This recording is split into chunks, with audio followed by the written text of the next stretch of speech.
Keith Rusk for SimpleFaith here. I wanted to talk a little bit about a recent story in the news that a so-called feminist aborted her baby boy just because it was a baby boy. It seems disturbing to abort a child just because of gender. It's certainly something horrid to ever do. And I realize she has her rationale for it, but there comes a point where the name that you call yourself, you actually have to live according to. And what I mean is that she calls herself a feminist. What most feminists will tell you is that feminism is about an equality between both males and females. That males get the same rights as females, and females get the same rights as males. That's what feminism is about. That term feminist has been hijacked by misandrists, women who just have this unbridled hate for men. And it's a problem because you get people who suddenly they view this as what feminism actually is. They misinterpret it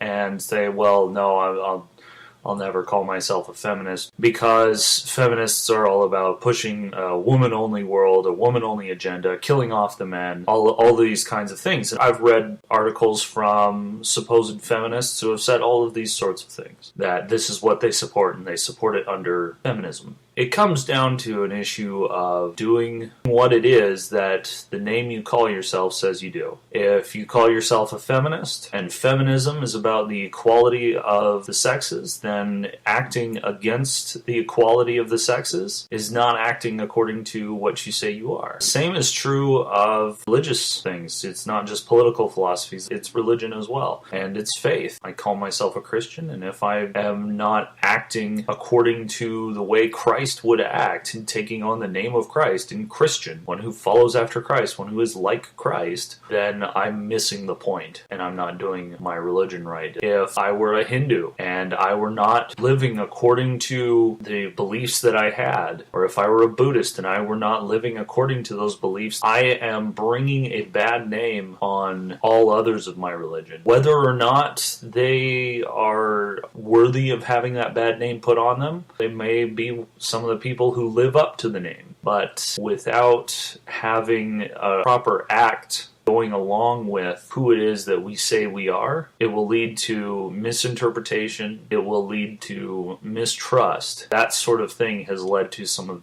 the greatest atrocities and fear-mongering that we have seen throughout the world. So, I guess my question for you all is, Keith Rusk for SimpleFaith here. I wanted to talk a little bit about a recent story in the news that a so-called feminist aborted her baby boy just because it was a baby boy. It seems disturbing to abort a child just because of gender. It's